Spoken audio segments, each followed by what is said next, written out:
2020 civil service main ఎగ్జామ్లో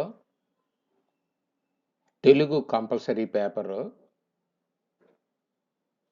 సమాధానాలతో ఇవ్వడం జరుగుతుంది. పరిశీలించండి.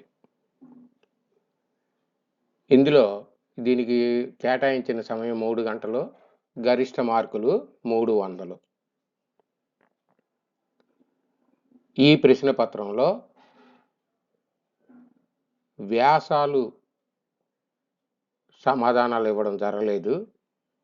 ఈ వ్యాసాలకి మన తెలుగు ఉపాధ్యాయ ఛానల్లో ప్రత్యేకంగా వ్యాసాలు ఇవ్వడం జరుగుతుంది. అందులో మనం చూడొచ్చు. ఈ పేపర్లో ఉన్నటువంటి ప్రశ్న పత్ర విశేష సూచనలు ఏంటో ముందు పరిశీలిద్దాం. ముందుగా ఈ క్రింది సూచనలన్నిటినీ జాగ్రత్తగా చదివి సమాధానాలు రాయండి. 1. తప్పక అన్ని ప్రశ్నలకు సమాధానాలు రాయాలి. 2. ఒక్కొక్క ప్రశ్నకు లేదా విభాగానికి మార్కులు ఆ ప్రక్కనే నిర్దేశింపబడి ఉంటాయి. 3. శీర్షికలో ప్రత్యేకంగా సూచింపబడిన స్థలాలలో తప్ప అన్ని ప్రశ్నలకు సమాధానాలు తెలుగులోనే, అంటే తెలుగు లిపిలోనే రాయాలి. ప్రశ్నల వద్ద నిర్దేశించిన పదాల సంఖ్యను పాటింపక ఎక్కువ రాసినా తక్కువ రాసినా యుక్త పరిమితి కంటే హెచ్చు తగ్గులున్నా మార్కులను తగ్గించడం జరగవచ్చును. ఈ లఘు పుస్తకంలో ఏదైనా ప్రశ్నకు లేదా విభాగానికి సమాధానం రాయనప్పుడు ఖాళీ స్థలాన్ని విడిచిపెట్టక ఆ చోట స్పష్టంగా కొట్టివేయాలి. ఇవి ఈ పేపర్లో ఇచ్చినటువంటి ప్రశ్నపత్ర విశేష సూచనలు. వీటిని పాటిస్తూ మనం సమాధానాలు వ్రాయాల్సి ఉంటుంది. ఆ సమాధానాలు ఎలా ఉంటాయి, ప్రశ్నలు ఎలా ఉంటాయో పరిశీలించి చూద్దాం. 1వ ప్రశ్న. ఈ క్రింది అంశాలలో ఏదైనా ఒక దానిని గురించి సుమారు 600 పదాలలో వ్యాస రచన చెయ్యండి.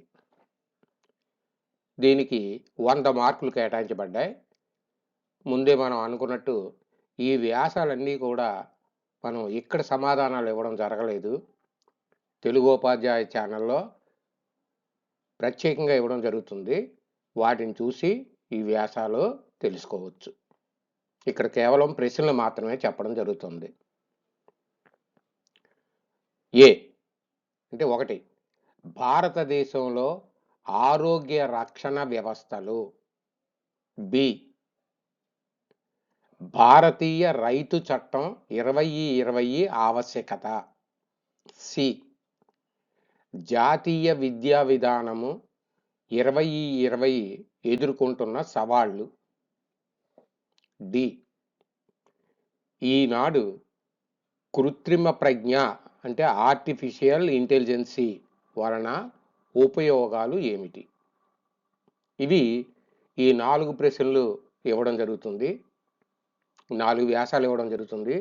ఇందులో ఒక వ్యాసాన్ని సమాధానాన్ని వ్రాయాల్సి ఉంటుంది. దీనికి 100 మార్కులు కేటాయించబడ్డాయి.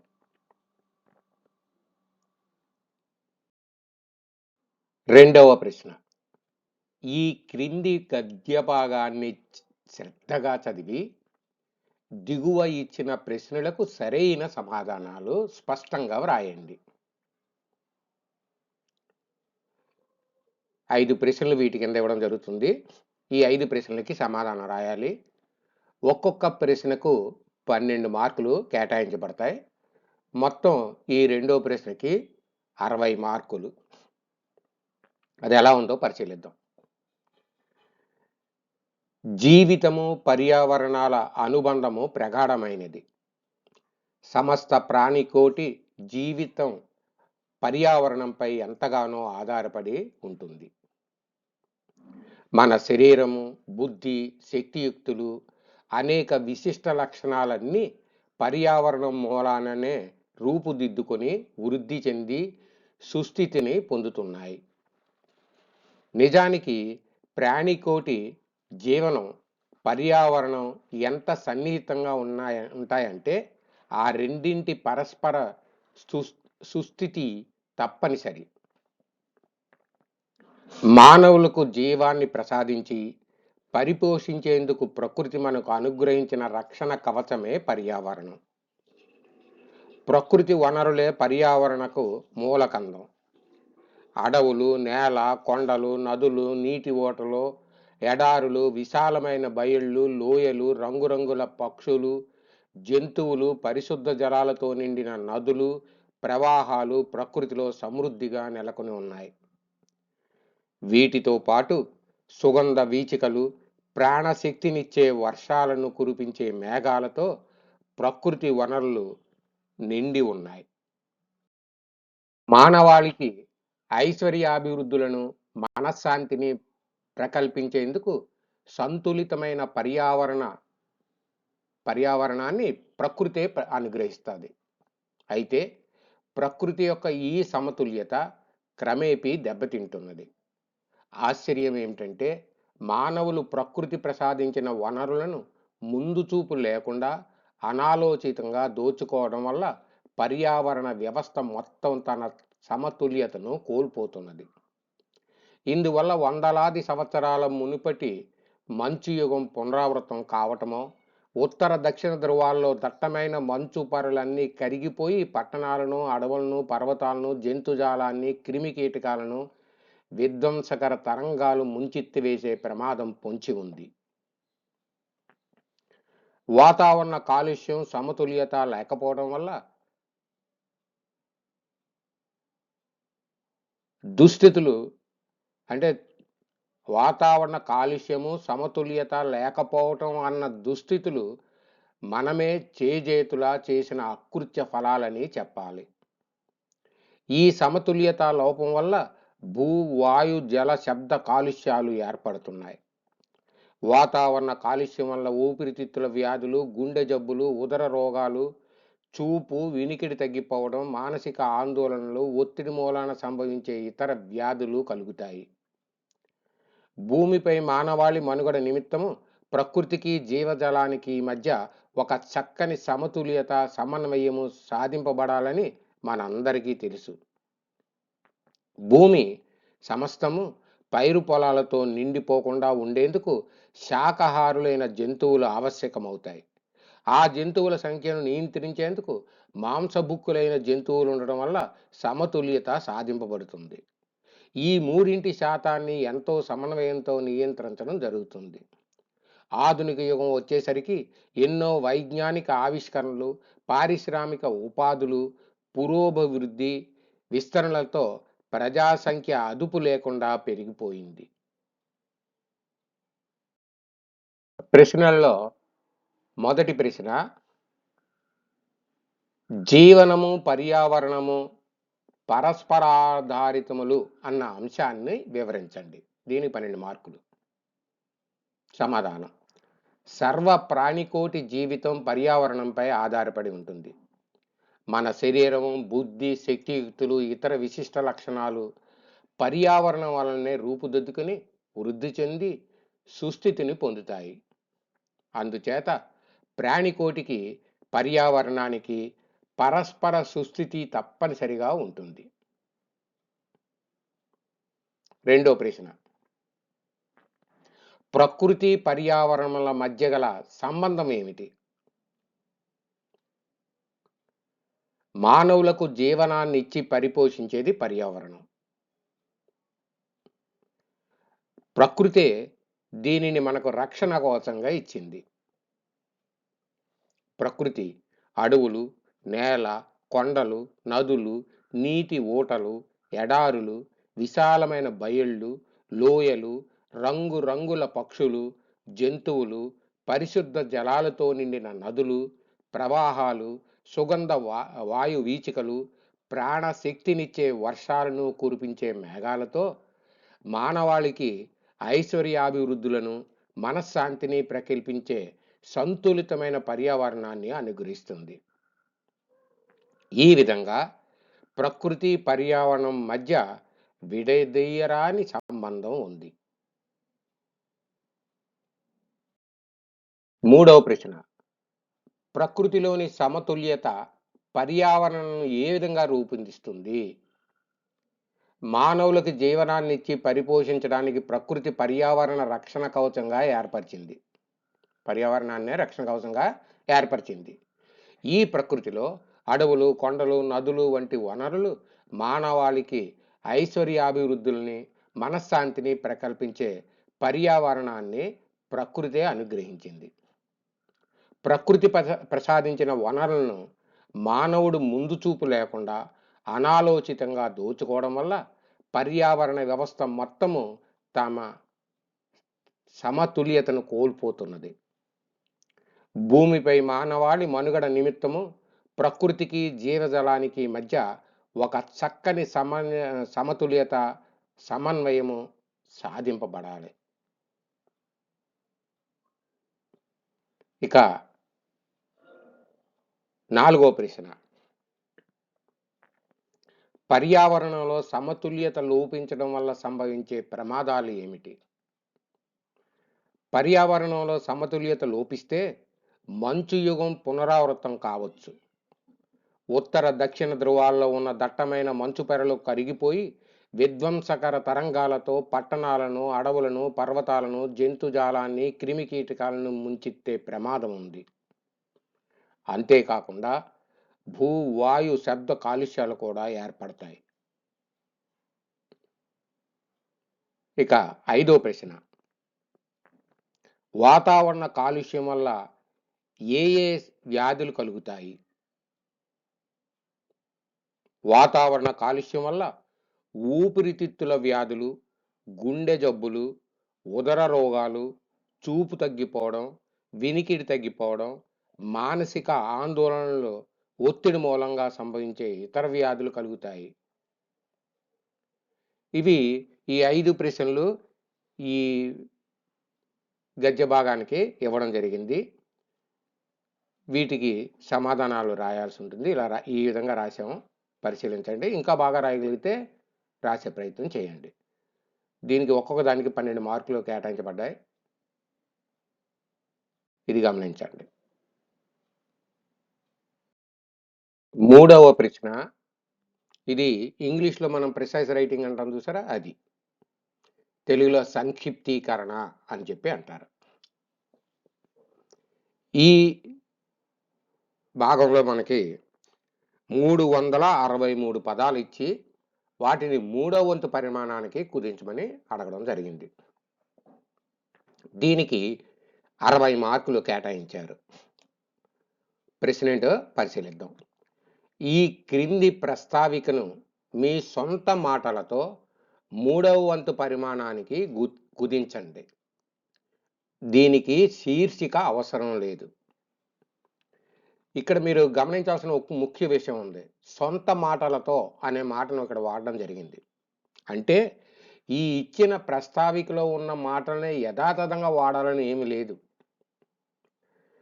మీరు సొంత మాటలతో ఈ భావం పాడైపోకుండా ఉన్న భావాన్ని అంతా చెబుతూ 3వ వంతుకు కుదించాలి. కాబట్టి పదాలను ఇవే పెట్టాలి అనే ఆలోచన కాకుండా మీ సొంతంగా అయితే ఎలా రాస్తారు అని ఆలోచించి రాస్తే అనుకున్నటువంటి సమాధానం అనుకున్న పదాల్లో పూర్తవుతుంది. ప్రయత్నించండి. నేను ఇక్కడ సమాధానం ఇస్తున్నాను, ఇంకా బాగా రాయొచ్చు అని అనుకున్నప్పుడు ఆ విధంగానే ప్రయత్నించండి. ఇదే రాయాలి అని ఏం కాదు, కొంచెం ప్రయత్నించడం మంచిది. ముందు ప్రశ్న పరిశీలిద్దాం. భారతదేశం యొక్క సమైక్యత, స్వాతంత్రం అనే చిత్రానికి గల 2 పార్శ్వాలు, అవి 2 పార్శ్వాలు. సమైక్యత మన చేతుల నుంచి జారిపోతే స్వాతంత్రం కూడా తెరిచిన తలుపుల నుంచి వెళ్ళిపోయినట్లుగా మాయమైపోతుంది. మరొకసారి సెంటెన్స్ అవుతున్నాను చూడండి. భారతదేశం యొక్క సమైక్యత, స్వాతంత్ర్యం ఒకే చిత్రానికి గల 2 పార్శ్వాలు. సమైక్యత మన చేతుల నుంచి జారిపోతే స్వాతంత్ర్యం కూడా తెరిచిన తలుపుల నుంచి వెళ్ళిపోయినట్లుగా మాయమైపోతుంది. అందువల్ల జాతీయ సమైక్యతను పరిరక్షిస్తానని వాగ్దానానికి కట్టుబడి ఉండటం ప్రతి భారతీయుని యొక్క ప్రథమ కర్తవ్యం. భారతదేశంలో జాతీయ సమస్యలు భాషా సంబంధి సమస్యల కంటే ప్రధానమైనవి. దేశ సమైక్యతను రక్షించే విషయంలో ఎటువంటి అవమానాలను ఎదుర్కొనవలసి వచ్చినా అందుకు సిద్ధంగా ఉండాలి. జాతి సమైక్యతను కాపాడేందుకు అన్యాయానికి లోను కావలసి వస్తే ఎన్ని అన్యాయాలనైనా ఎదుర్కోవాలి. వీటిని ఓర్చుకోవడం ఎందుకంటే భారతదేశం ఒక్క జాతిగా బలపడి సుస్థిరమైతే ఏ బాహ్య శక్తులు దాని ఆత్మగౌరవాన్ని భంగపరపలేవు. మన ఆర్థిక వ్యవస్థ సుస్థిరంగా ఉంటే అంతర్గత కల్లోలాలు సమసిపోతాయి. ఒకవేళ అంతర్గత కల్లోలాలు ఉన్నప్పటికీ ఆర్థిక పురోగతి మూలాన ప్రజల దృక్పథంలో మార్పు వచ్చి రాష్ట్రాల మధ్య మునుపటి విద్వేషాలు ఉండవు. జాతీయ సమైక్యతను కాపాడటంతో పాటు మనమంతా ఒకే జాతి అన్న ఏ ఆదర్శాన్ని రూపొందించేందుకు మన దేశం స్వాతంత్ర పోరాట సమయంలో కృషి చేసిందో ఆ ఆదర్శాన్ని సాకారం చేయడం మన బాధ్యత. భారతదేశానికి స్వాతంత్రం వచ్చి 73 సంవత్సరాలు కావస్తున్నది. అయితే మనం ఇంకా ఎన్నో ఇతర లక్ష్యాల్ని సాధింపవలసి ఉంది. స్వాతంత్ర్యం అంటే తగినంత ఆహార వసతి పరిశ్రమలను నెలకొల్పగల సామర్థ్యం మాత్రమే కాదు. స్వాతంత్ర్యం అన్న మాటకు స్వాత్మముక్తితో పాటు జాతి తన వ్యక్తిత్వాన్ని సమగ్ర వికాసంతో అభివ్యక్తీకరించేందుకు వీలుగా ప్రతి వ్యక్తి యొక్క సంపూర్ణ స్వేచ్ఛ అనే వాస్తవికార్థం. ఆకలితో మాడుతున్న వ్యక్తి ముందు వేదాంతాన్ని వల్లివేయటం నిష్ప్రయోజకమవుతుంది. భారతదేశం నిన్న మొన్న ఏర్పడిన జాతి కాదు. మన దేశ సంస్కృతి వికాసానికి మూలమైన భాష ప్రపంచంలోని అత్యంత ప్రాచీన భాషల్లో ఒకటి. భారతదేశంలో ఆవిర్భవించిన అతి పురాతన గ్రంథం సమస్త విశ్వంలో అత్యంత ప్రాచీనమైన గ్రంథంగా పరిగణింపబడుతుంది.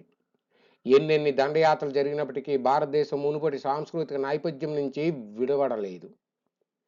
ఆధునిక సాంకేతిక వైజ్ఞానిక సంస్కృతుల ప్రవేశం వల్ల అతీత కాలంపై ప్రేమాభిమానాలు సన్నగిల్లలేదు. నిజం అంటే గత 250 ఏళ్లలో మనకు అందించబడింది. అయితే గడిచిన 6000 సంవత్సరాలుగా ఎన్నో విజ్ఞాన ఆవిష్కరణలు అభివృద్ధి చెందుతూ వచ్చిన మాట కూడా నిజమే. భౌతిక వస్తు సంపదతో పాటు పాపాచరణము లేని నీతి వర్తనతో కూడిన సత్య సాధనతో ఒక నవీన యుగం రూపొందించవలసిన ఆవశ్యకత ఇప్పుడు ఎంతైనా ఉంది. భౌతిక సమృద్ధి కోసం ఆత్మను దుర్వినియోగం చేయడం పాపంగా భావిస్తారు. ప్రపంచంలోని అనేక దేశాలలో శాస్త్రీయ సాంకేతిక పరిజ్ఞానం అభివృద్ధి చెందడం మొదలైనప్పటి నుంచి ఒకనాటి విలువలకు ఈనాటి దృక్పథానికి సంఘర్షణ ఏర్పడుతున్నది. పెక్కు దేశాల్లో గతాన్ని త్రోసిరాజని వర్తమానం ఈనాడు విజయవంతమైంది. ఒక్క భారతదేశంలోనే చాలా రోజులుగా గత కాలానికి వర్తమానంతో ఘర్షణ ఇంకా కొనసాగుతున్నది. అయితే భారతదేశంలో ప్రాచీన విజ్ఞాన సంపద బలహీనము కాలేదు, కాలము చెల్లినది కాలేదు. ఆనాటి వివేకశీలతను పాటిస్తూనే మన దేశం వర్తమానం నుంచి భవితవ్యానికి పురోగమిస్తున్నది. తన ప్రయాణంలో ఇతోధికంగా అభివృద్ధిని చెందుతూనే ఉన్నది. మహనీయులైన రామకృష్ణ, వివేకానందుడు, తిలక్, అరవిందుడు మొదలైన వారు ఈనాడు మనం ప్రాక్తన విజ్ఞాన వైభవాన్ని నిలుపుకుంటూనే భవిష్యత్తు వైపు పురోగమించాలని ఉద్బోధించారు. మహాత్మా గాంధీ గతకాలపు విలువలలోని గొప్పతనాన్ని ముమ్మెదుటగా వివరించి చెప్పారు. ఆచార్య వినోబాబావే కూడా గతకాలపు కళ్ళద్దాల ద్వారా వర్తమాన భవిష్యత్ దర్శనము కావించారు. ఆధునికతాభిమాని అయినప్పటికీ రవీంద్రనాథ్ ఠాగూర్ ప్రాచీన విజ్ఞాన వైభవాన్ని ఎంతగానో సమర్థించారు. ఈనాటికి మనం గతాన్ని విడిచిపెట్టలేదు. గతం అంటే మనకు అత్యంత గర్వకారణమైన అనూచాన సంప్రదాయం. ఇది మనకిచ్చినటువంటి ప్యాసేజ్. దీన్ని మనం 363 పదాలు ఇవ్వబడిన దీన్ని మనం 3వ వంతుకి తగ్గించి రాయాలి. నేను రాస్తున్నాను, చూడండి. ఇంకా బాగా రాయగలిగే ప్రయత్నం చేయండి. జవాబు: భారతదేశపు సమైక్యత, స్వాతంత్ర్యాల్లో సమైక్యత కోల్పోతే స్వాతంత్ర్యం కనుమరుగవుతుంది. జాతీయ సమైక్యతను కాపాడుకోవాలి.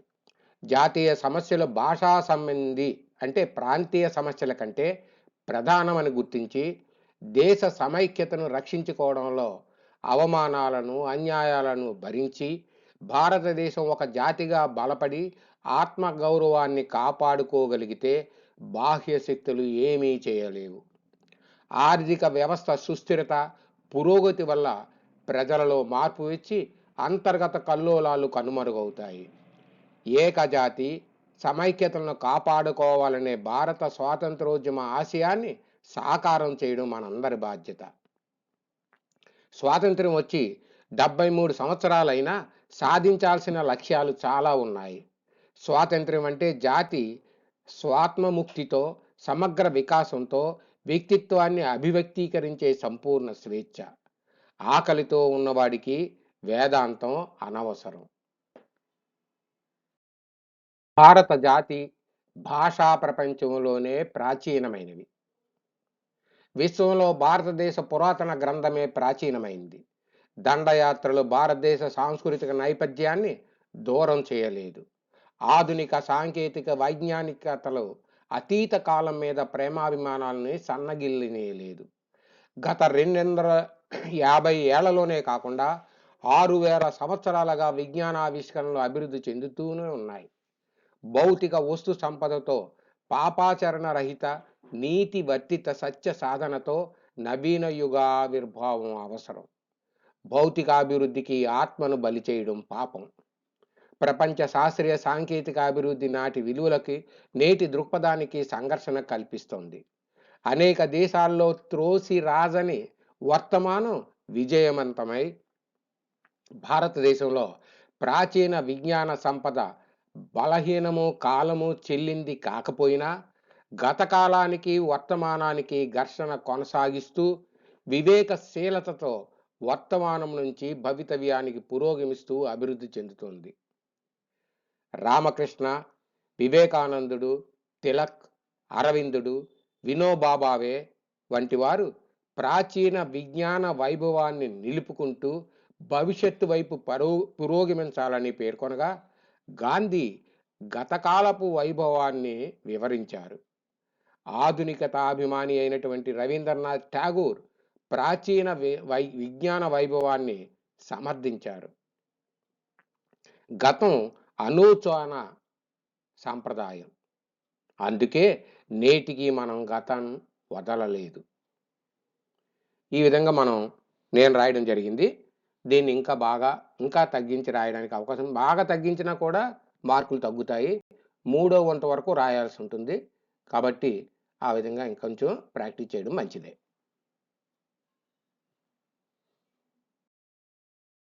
4వ ప్రశ్న, ఈ క్రింది తెలుగు వచనాన్ని ఆంగ్లంలోనికి అనువదించండి.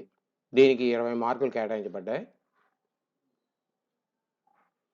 నడుస్తున్నప్పుడు మీరు జాగ్రత్తగా లేకపోతే ఏ గోతిలోనో బురద గుంటలోనో పడటం అన్నది ఒక జీవిత సత్యం.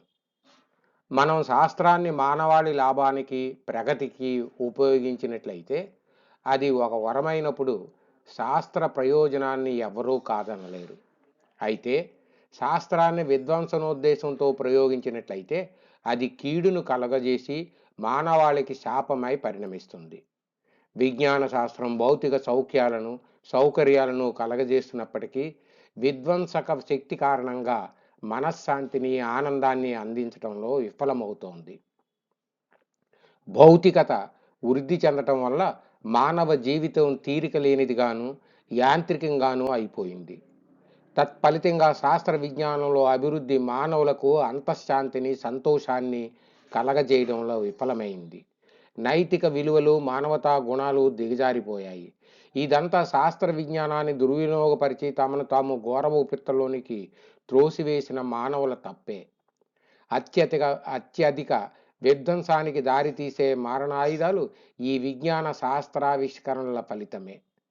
ఎప్పుడు మానవులు స్వార్థ ప్రయోజనాన్ని విడనాడి విజ్ఞాన శాస్త్రాన్ని మానవాళికి సహాయకారిగా ఉపయోగిస్తారో అప్పుడు విజ్ఞాన శాస్త్రం మానవ జీవిత సంక్షేమానికి, అభ్యుదయానికి నిస్సందేహంగా తోడ్పడుతుంది. ఇది మనకి ఇచ్చినటువంటి తెలుగు వచనం. దీన్నిప్పుడు ఆంగ్లంలోనికి మార్చాల్సి ఉంటుంది. It is a fact of life that if we are not careful while running, you will fall into caves or mud. The same is true of scientific progress. No one can deny the benefit of science when it is a gift. However, if science is used with the intention of destruction, it will cause harm and become a curse to humanity. Science is failing to provide peace of mindless pleasures due to destructive power, even though it provides physical comforts and conveniences. With the development of materialism, human life has mechanically become an irresistible stage. Consequently, the development of science has failed to bring inner peace and happiness to human beings. Moral values degrade human qualities.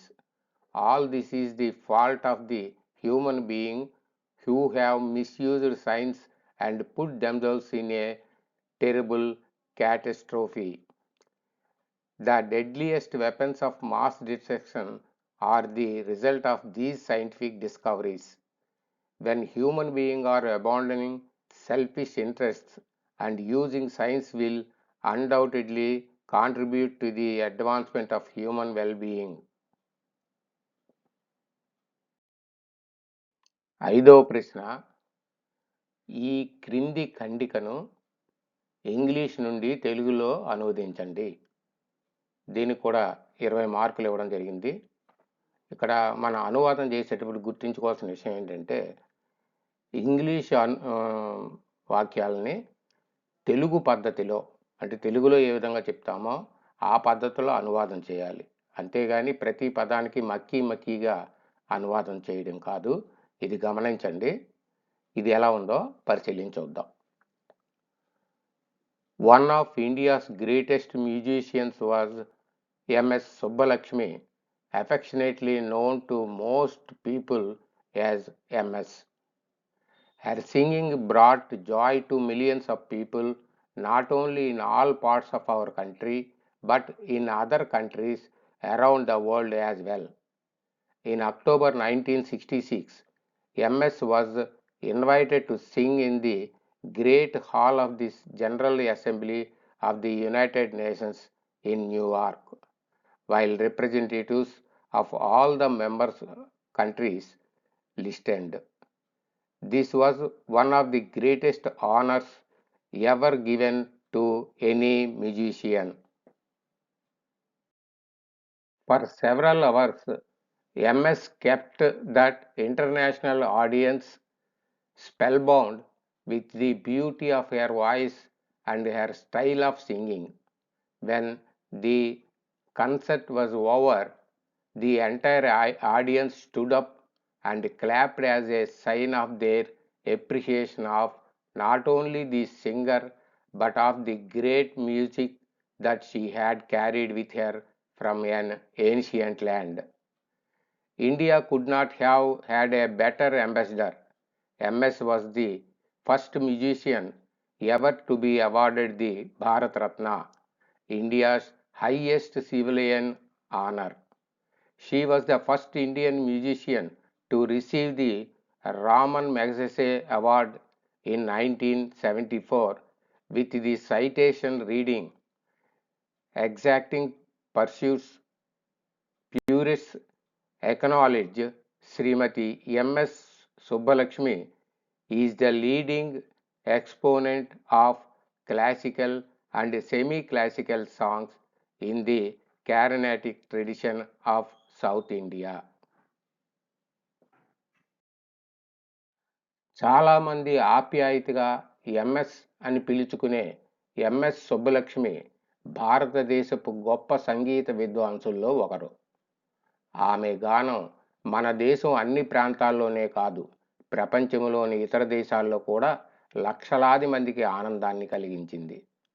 1966 అక్టోబర్లో న్యూయార్క్లోని ఐక్యరాజ్య సమితి general assembly యొక్క great హాల్లో పాడటానికి MS ఆహ్వానించబడ్డారు. అన్ని దేశాల సభ్యుల ప్రతినిధులు అది విన్నారు. ఇది ఏ ఇతర సంగీత విద్వాంసుడికి ఇవ్వబడని గొప్ప గౌరవం. అనేక గంటల పాటు ఎంఎస్ ఆ అంతర్జాతీయ ప్రేక్షకుల్ని తన గాత్ర మాధుర్యము మరియు పాడే శైలితో మంత్రముగ్ధుల్ని చేశారు.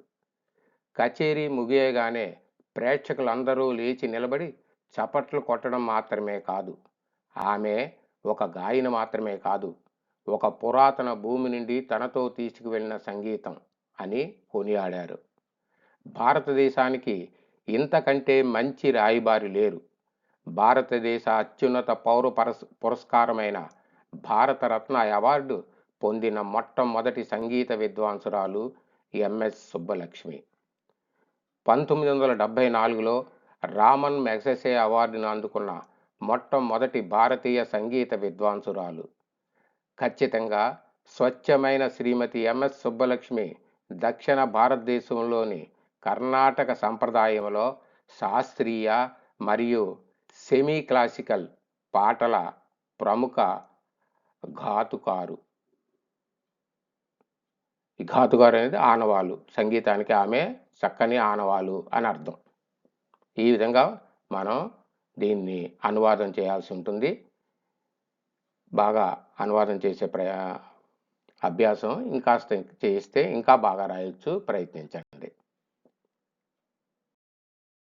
6వ ప్రశ్నలో 1వ భాగంలో ఈ క్రింది వాటిని మీ సొంత వాక్యాలలో ప్రయోగించండి.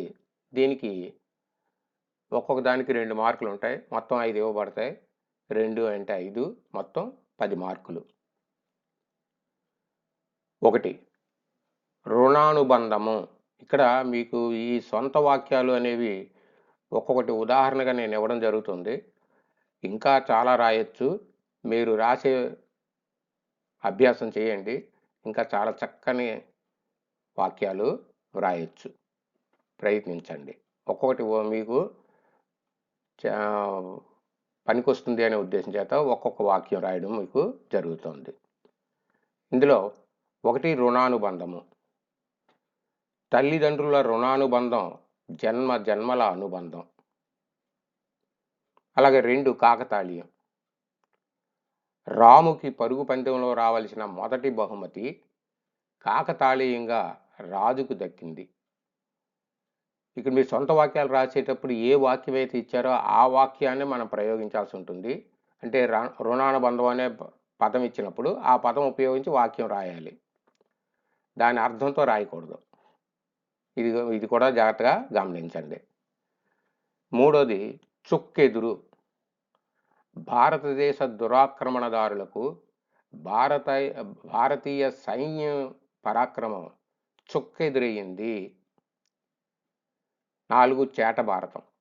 కొంతమంది రాజకీయ నాయకుల ఉపన్యాసాలు చేట భారతంలా పెద్దగా ఉంటాయి, కానీ అందులో విషయం ఏమీ ఉండదు. 5 తిలోదకాలు. నీతి నిజాయితీలకి తిలోదకాలు పలికిన అధికారుల వల్ల సమాజానికి నష్టం వాటిల్తుందే కానీ ఎటువంటి ప్రయోజనము ఉండదు. ఈ విధంగా మనం సొంత వాక్యాలు రాయడం జరిగింది. ఈ పద్ధతిలో సొంత వాక్యాలు ఇంకా రాయడానికి ప్రయత్నం చేయండి. ఈ పదాలకి ముందుగా అర్థం తెలుసుకోవాలి. అర్థం తెలుసుకున్న తర్వాత ఉపయోగించడం పెద్ద కష్టం కాదు. కాకపోతే ఈ సొంత వాక్యాలు ఇచ్చిన పదాలు ఎప్పుడు కూడా మనం అందరం విన్నట్టుగానే ఉంటాయి, కానీ వాక్యంగా రాసేటప్పుడు చాలాసేపు ఆలోచించాల్సి ఉంటుంది. దీన్ని కొంచెం అభ్యాసం చేస్తే రాయడం సులభం అవుతుంది. కొద్దిగా అభ్యాసం చేయడానికి కూడా ప్రయత్నించండి. ఇంకా 6వ ప్రశ్నలో 2వ భాగం, ఈ క్రింది వాటికి సమానార్థక పదాలను రాయండి. అంటే ఇచ్చిన పదాలు ఉంటాయి, ఆ పదాలకు అదే అర్థం వచ్చే ఇంకో పదాలు రాయమని దీని అర్థం. దీనికి కూడా ఒక్కొక్క దానికి 2 మార్కులు, 5 ఇవ్వబడతాయి. మొత్తంగా 10 మార్కులు. ఇందులో 1వ చూద్దాం. అడవి. అరణ్యము, కాననము ఇవన్నీ కూడా అడవి యొక్క సమానార్థక పదాలే. ఏనుగు, హస్తి, కరి, జీమూతము ఇవన్నీ కూడా దీని అర్థాలు. తమ్ముడు, సోదరుడు, సహోదరుడు. 4 పరిణయం, వివాహము, పెళ్ళి, కళ్యాణము ఇవన్నీ దీని సమానార్థక పదాలు. అలాగే సంతోషము, ఆనందము, మోదము ఇవన్నీ దీని సమానార్థక పదాలు. ఇంకా సమానార్థక పదాలు ఇంకా చాలా మనం అభ్యాసం చేయాల్సి ఉంటాయి. ఇవన్నీ కూడా వీలుని బట్టి మనం మన ఛానల్లో ఇంకొన్ని పెట్టడం జరుగుతుంది. ఈ ప్రశ్న పత్రంలో ఇచ్చినయే చెప్తున్నాను ప్రస్తుతం. అలాగే 6వ ప్రశ్నలో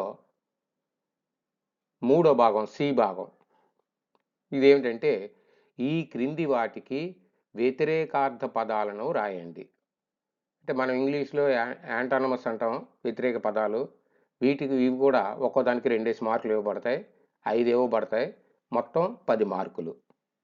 ఇవి ఎలా ఉంటాయో చూద్దాం. 1 అంధకారం. అంధకారం అంటే చీకటి. దీనికి వ్యతిరేక పదం వెలుగు. అలాగే 2వది తవరోహణము. తవరోహణం అంటే అభివృద్ధిలోకి రావడం, అంటే పైకి రావడం.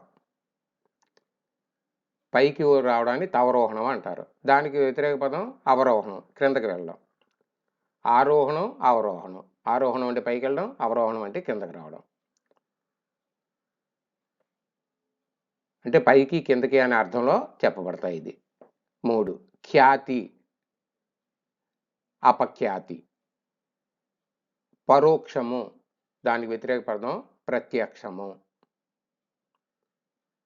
5వది పుట్టుక, దీనికి వ్యతిరేక పదం మరణము లేదా చావు. ఇలా వ్యతిరేక పదాలు, వ్యతిరేక అర్థాలు ఇచ్చేటువంటి పదాలని వ్రాయాల్సి ఉంటుంది. ఇవి కూడా పెద్ద కష్టంగా అనిపించవు, సులభంగానే ఉంటాయి, కొంచెం ఆలోచించాలి. నాకు తెలిసి ఈ 5 పదాల్లో తవరోహణము అనేటువంటి పదం కొంచెం కఠినంగా ఉన్నట్టుగా నాకు అనిపించింది. బహుశా అనిపించకపోతే మంచిదే, నాకైతే అనిపించింది. ఒకసారి ఇలాంటి పదాలు కూడా కొంచెం జాగ్రత్తగా పరిశీలించి చూస్తే మంచిది. ఇక 6వ ప్రశ్నలో డి భాగం ఇదేమిటంటే ఈ క్రింది పదాలలోని తప్పులను సరిచేయండి. ఇవి కూడా 5 ఇవ్వబడతాయి, ఒక్కొక్క దానికి 2 మార్కులు, మొత్తం 10 మార్కులు. ఇందులో 1వది గ్రంథాలయము అని ఇవ్వడం జరిగింది. ఇక్కడ గ్రంథాలయము యాక్చువల్గా మనం గ్రంథాలయం అని పలుకుతాం. అంచేత దా మధ్యలో ఒక చుక్కు ఉంటుంది, అంటే తాత్తాల్లో 2వ తా అనమాట. అంచేత గ్రంథాలయము అని రాయాలి. ఇక్కడ రాశాను, పరిశీలించండి. 2వది ధనుంజయుడు అని ఇవ్వడం జరిగింది, కానీ అతని పేరు ధనంజయుడు కాబట్టి ఆ నూగు బదులుగా నా రాయాల్సి ఉంటుంది, అది గుర్తుపెట్టుకోండి. 3వది మిత్రుడు. మిత్రులలో తాకు వట్రసుడు ఇవ్వడం జరిగింది. మిత్రుడి శబ్దంలో వట్రసుడు ఉండదు, సాధు రకారమే ఉంటుంది. కాబట్టి మిత్రుడు రావత్తు ఇవ్వాల్సి ఉంటుంది, వట్రసుడి కాదు. కాబట్టి మిత్రుడు అంటే తాకి ఒత్తిచ్చి, అంటే తూ చేసి దానికి రావత్తు ఇవ్వాలి, మిత్రుడు. అలాగే 4వది విధ్వంసము. ఈ విధ్వంసంలో దాకి ఒత్తు ఉంటుంది, విధ్వంసము. కాబట్టి అక్కడ ఒత్తు ఇవ్వబడలేదు, ఆ ఒత్తు పెడితే అది తప్పు సరిచేయబడుతుంది. అలాగే 5వది విశేషము. ఇక్కడ విశేషము అని ఇవ్వబడింది, అది సే మెలికస, విశేషము అని రాయాలి. కాబట్టి ఈ విధంగా తప్పుల్ని సరిచేసినట్లయితే మనం ఈ 2020లో సివిల్ సర్వీసులో మెయిన్ పరీక్షల్లో ఇచ్చినటువంటి కంపల్సరీ తెలుగు పేపర్ని పూర్తిగా చూడడం జరిగింది. అయితే ఇక్కడ ఒక విషయాన్ని గమనించండి, ఈ పేపర్లో మనం వ్యాసాలు సమాధానాలు ఇవ్వలేదు. వీటిని మనం తెలుగు ఉపాధ్యాయ ఛానల్లో ప్రత్యేకంగా ఇవ్వడం జరుగుతుంది. వాటిని విడివిడిగా పరిశీలించండి. బాగా చదివి మంచి మార్కులు సంపాదించాలని కోరుకుంటూ మీ రమణారావు.